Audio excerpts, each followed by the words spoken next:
मित्रांनो नमस्कार. बऱ्याच दिवसानंतर परत एकदा तुमच्यासमोर अनटोल्ड स्टोरीच्या माध्यमातून एक वेगळाच विषय मांडायचा विचार केला आणि म्हटलं आज खूप दिवस अनेक जण मागे लागलेले की अनटोल्ड स्टोरी का नाही, अनटोल्ड स्टोरी का नाही, अनटोल्ड स्टोरी. आजचा विषय आहे पॉवर ऑफ गिव्हिंग.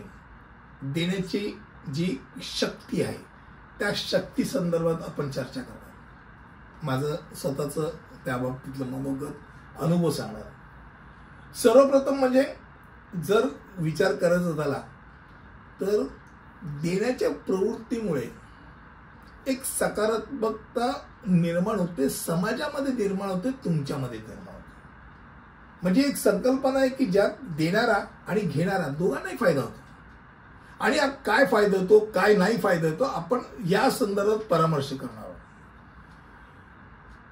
ही एक संकल्पना आहे ज्यात सामाजिक संबंध सुधारतात, जगामध्येच सकारात्मकता निर्माण होते आणि वैयक्तिकच नाही तर सामाजिक कल्याण सुद्धा वाढलं. आता देणाऱ्याचे फायदे काय येतात तर मी देतोय, मला काय फायदा 100% आहे. पहिली गोष्ट म्हणजे तुमचा आनंद द्विगुणित होतो आणि कल्याण होतं. म्हणजे आज मी अगदी आवर्जून सांगतो, लायन्स क्लब ऑफ दादर ज्वेलच्या माध्यमातून आज मी ज्यावेळेला काम करायला सुरुवात केली त्यावेळेला लक्षात आलं की आपण पूर्वीचे आणि लायन्स क्लबच्या माध्यमात आल्यानंतर केवढा फरक पडला. आता मी माझ्या बायकोचा वाढदिवस, माझ्या मुलीचा वाढदिवस, लग्नाचा वाढदिवस पासून अनेक वाढदिवस जे आहेत ते वाढदिवस पहिलं अन्नदान केलं आणि अन्नदान करून मग आमचं म्हणजे अशा वाढदिवसाच्या दिवशी आमचं जेवण 3च्या नंतर होतं. 3 काय 3:30-4 वाजता होतं.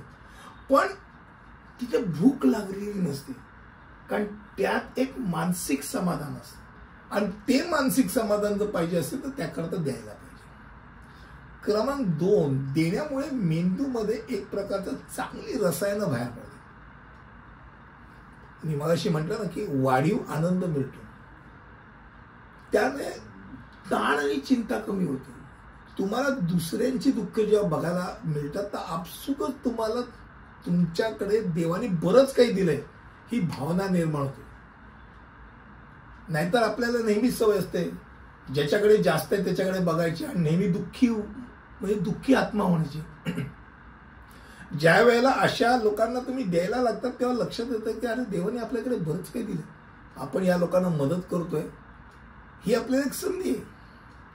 आणि त्यामुळे दयाळूपणा आणि उदारता ही कृत्य जेव्हा तुम्ही करायला जाता त्यावेळेला एक प्रकारचा ताण निर्माण कमी होतो आणि तुमच्यावरती एक नियंत्रण राहतं, तुमच्या सगळ्या भावना नियंत्रित होतात.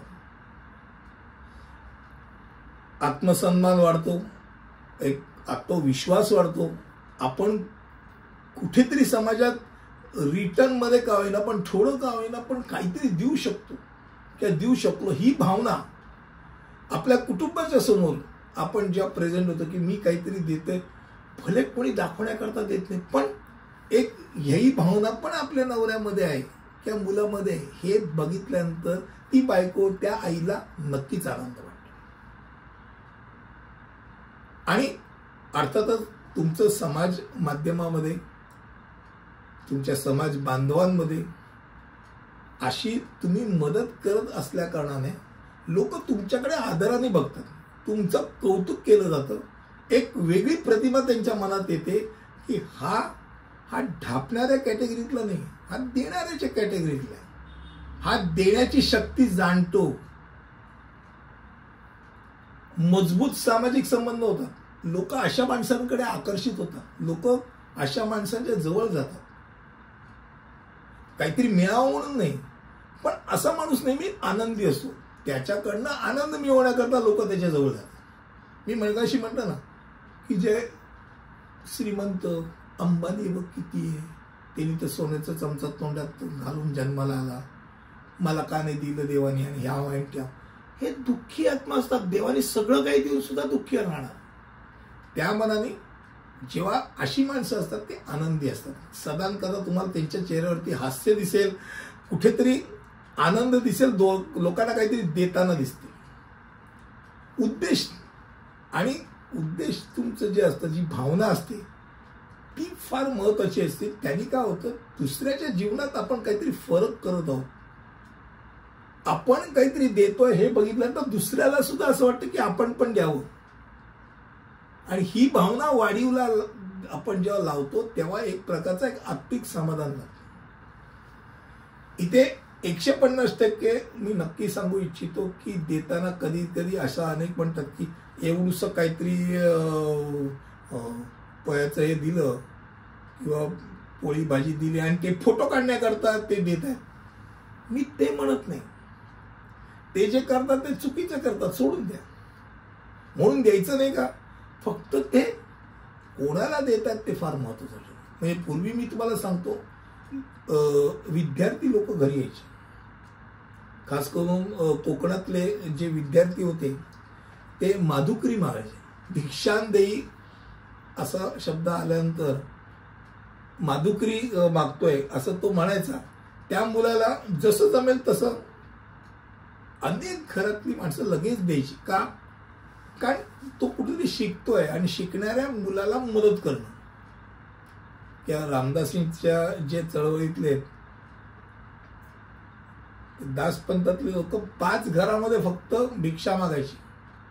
6व्या घरात भिक्षा नाही, मिळत नसेल तर उपाशी राहायचं, काम करायचं. दुसऱ्या दिवशी पोटातनं ते जे काय तुम्हाला भूक येते इकडनं येते, इकडनं तुमची आर्तस्वरण समोरचा व्यक्ती देणार. आता प्राप्त करता काय फायदा? मी म्हणजे देणाऱ्याला तर फायदा सांगतात, घेणाऱ्याला पण फायदा आहे. 100% आहे, 100% आहे. कारण त्या निमित्ताने त्याला एक प्रकारचा विश्वास वाटतो की समाजामध्ये मला पण ओळखणारे, मला पण काहीतरी देणार आहेत. नाही तर इथे फक्त पाण्याची बॉटल पाहिजे तरी 10 रुपये मागणारी दुकानं आहेत. पण काहीही न आपण देता आपल्याला काहीतरी मिळतंय म्हणजे समाजात कोणतरी चांगली माणसं, ही एक भावना. त्यानंतर त्यांच्यात एकाकीपणा, निराशेची भावना ज्या असतात त्या निराशेच्या भावना त्यानिमित्ताने कमी होतात. आशावाद वाढतो. त्यांना पण असं वाटतं की आपण पण हे जे देत आहेत, आज ते देत आहेत, उद्या मी देईन.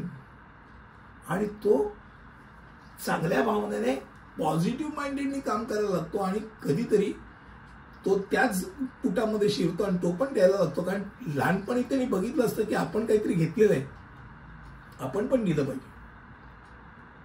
ही देण्याच्या कृतीमुळे लोकांमध्ये मजबूत संबंध निर्माण होतात. आता देण्याची पण उदाहरणं आहेत. धर्मादायी देणग्या असतात, अनेक संस्था असतात की ज्या संस्था खरंच चांगलं काम करत असतात. लायन्स क्लब आहे, रोटरी क्लब आहे. हे क्लब या स्वरूपात म्हणजे ते समाजाला काही ना काहीतरी देत असतात. अशा अनेक संस्था आहेत. क्रीडा संस्था आहेत, कला संस्था आहेत, विज्ञानाच्या संस्था आहेत, सांस्कृतिक संस्था आहेत. या प्रत्येक संस्थेला सदर मदतीची गरज असते. त्यावेळेला तुम्ही फुल आणि फुलाची पाकळी द्या. स्वयंसेवक म्हणून तुम्ही स्वतःला अवेलेबल व्हा. प्रत्येक ठिकाणी पैशाचीच गरज नसते. संस्थांना आजकाल माणसांची पण गरज आहे. माणसं कुठे? प्रत्येक गोष्ट का पैसे देऊन कोणी खर्च होणार? स्वयंसेवक. मी माझा 2 तास देईन. माझ्या आयुष्यातला मी 2 तास, प्रत्येक मिनिटाला पण किंमत आहे. नाही तर ज्या वेळेला जी काही मदत केली जाते, जो कोणी दुसरा मदत करू इच्छितो त्याला मी मदतीला जाईन आणि त्याची इच्छा पूर्ण करीन मदत देण्याची. किंवा माझ्याकडचं ज्ञान, माझ्याकडचं कौशल्य मी पुढच्या होतकरी व्यक्तीला देईन. नाहीतर माझ्याबरोबर माझं कौशल्य ज्ञान सगळं संपून जाणार आहे. माझा मुलगा, माझी मुलगी समजा माझ्या व्यवसायात नसेल तर तो व्यवसाय माझ्या पुढची पिढी, तर माझं जे कौशल्य ते कौशल्य कोणी शिकलं? कोणीच नाही. माझ्याबरोबर ते वर गेलं, ते मी दिलं. मग तो माझा कॉम्पिटिटर होईल हा बिनडोकपणाचा भावना. उलट पक्षी काहीतरी दिल्याने एक समाधान. आणि एवढंच नाही तर आध्यात्मिक दान पण असतं. तुम्ही कोणाकरता तरी प्रार्थना करता, कुठली आजारी असतं, मी त्याच्याकरता प्रार्थना करतो की त्यांनी बरं व्हावं, हेही होतं. म्हणजे विविध प्रकारच्या प्रकारे तुम्ही देण्याची प्रवृत्ती. कोणाला काही मदत लागत असेल सहज विचारा, तुला कोण अपेक्षित आहे, की कोणाची मदत, कोण व्यक्ती तुला अपेक्षित आहे. मी तर बिझनेस करता विचारतो की तुला कोणाचा कोण अशी व्यक्ती की ज्याच्याकरता तू रेफरलची वाट पाहतोय. तुझ्या धंद्यामध्ये असा कोण व्यक्ती की जो तुला असं वाटतं की त्याची तुझी गाठ व्हावी. मग तसा कोण भेटतंय का, द्यायचा प्रयत्न करा. यांनी देण्याने माझी ओळख थोडीच संपते. पण देण्याच्या भावनेने आज होतं असं की लोकांमध्ये विश्वास वाढतो. व्यवसाय आणि अर्थशास्त्रामध्ये बऱ्याच वेळा अनेक प्लॅटफॉर्म आहेत. BNIचा सारखा प्लॅटफॉर्म आहे की जो मी जवळजवळ 9 वर्ष अनुभवतोय. महाराष्ट्र बिझनेस क्लब आहे, सॅटर्डे क्लब आहेत, असे विविध क्लब आहेत. त्याच्याच बरोबर लायन्स क्लब, रोटरी क्लब असे पण क्लब आहेत की जे सुद्धा बिझनेस प्लॅटफॉर्म बारीकरित्या पण समाजकार्य करता करता करत असतात. यामध्ये एकमेकांना जेव्हा तुम्ही बिझनेस देता किंवा पुढच्या व्यक्तीला देता, काही न विचार करता देता, तर तो पण तुमच्या डोक्यात ठेवून तुम्हाला तुमचा धंदा देतो. देण्याच्या प्रवृत्तीने देणाऱ्या व्यक्तीलाच रिव्हर्समध्ये येतं आणि येतं भरपूर देतं. अगदी जाता जाता 2 गोष्टी नक्की सांगेन. ज्या वेळेला तुम्ही देता त्यावेळेला तुम्ही कोणाचं तरी एक अदृश्य हातात रूपे तुम्ही देत असता. तुम्ही त्या ईश्वराचं स्वरूप म्हणून देत असता. कारण जो गरीब असतो, जो खरंच भुकेला असतो, तो डोळे बंद करून सांगत असतो तर देवाचं खरंच इच्छा असेल मी जगावं तर तो कोणाच्या तरी रूपाने येऊन मला आजचं अन्न देईल, मला जगवेल.